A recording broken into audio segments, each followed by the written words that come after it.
TS story.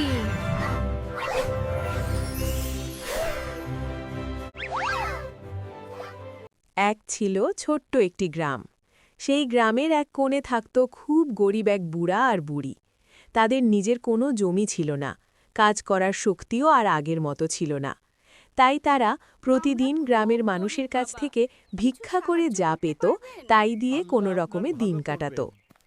একদিন সকালে বুড়া বলল, চলো বুড়ি, আজ একটু দূরের গ্রামে যাই, হয়তো আজ কিছু ভালো খাবার পাওয়া যাবে। তারা দুজনে লাঠি নিয়ে ধীরে ধীরে গ্রাম ঘুরতে লাগল। অনেকের দরজায় কড়া নাড়ল, কেউ একটু চাল দিল, কেউ একটু সবজি দিল। কিন্তু হঠাৎ এক দয়ালু মানুষ তাদের একটি মোটা তাজা হাঁস দিল। বুড়া আর বুড়ি খুব খুশি হয়ে গেল। বুড়ি বলল, আজ অনেক দিন পর আমরা ভালো করে রান্না করে খাব। তারা হাঁসটা নিয়ে বাড়িতে ফিরল। বুড়ি রান্নার জন্য আগুন জ্বালাতে লাগল, আর বুড়া একটু বিশ্রাম নিতে উঠোনে বসে রইল। কিন্তু তাদের বাড়ির পাশে ঝোপের আড়ালে লুকিয়েছিল এক চালাক শিয়াল। শিয়াল অনেকক্ষণ ধরে সব দেখছিল। সে ভাবল, ও, আজ তো দারুণ সুযোগ, এই হাঁসটা আমি যদি চুরি করে নিতে পারি তাহলে আজকের রাতের খাবার জমে যাবে। বুড়ি যখন ঘরের ভেতর হাঁড়ি পাতিল আনতে গেল, ঠিক তখনই শিয়াল ধীরে ধীরে এসে হাঁসটা মুখে করে তুলে নিল। তারপর দৌড়ে জঙ্গলের দিকে পালাতে লাগল। হঠাৎ বুড়া দেখে হাঁস নেই। সে চিৎকার করে বলল, বুড়ি, বুড়ি, আমাদের হাঁসটা কোথায় গেল? বুড়ি বাইরে এসে দেখে দূরে শিয়াল দৌড়ে পালাচ্ছে।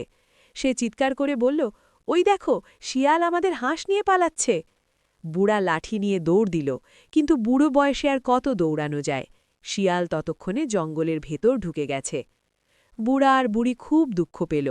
তারা বসে বসে ভাবতে লাগল, আজ আমরা ভালো করে খেতে পারতাম, কিন্তু ভাগ্যটা খারাপ। ঠিক তখন পাশের বাড়ির এক দয়ালু লোক তাদের কান্না শুনে এলো। সব কথা শুনে সে বলল, দুঃখ করবেন না, আপনারা ভালো মানুষ, আপনাদের না খেয়ে থাকতে দেব না। সে তাদের একটু চাল, ডাল আর সবজি দিল। অন্য প্রতিবেশীরাও খবর পেয়ে কিছু না কিছু এনে দিল। সেই রাতে বুড়া আর বুড়ি হাঁস না পেলেও পেট ভরে ভাত আর তরকারি খেতে পারল। বুড়া হাসতে হাসতে বলল, দেখলে বুড়ি, শিয়াল হাঁসটা নিয়ে গেছে ঠিকই, কিন্তু মানুষের দয়া আমাদের না খেয়ে থাকতে দিল না। বুড়িও হাসল।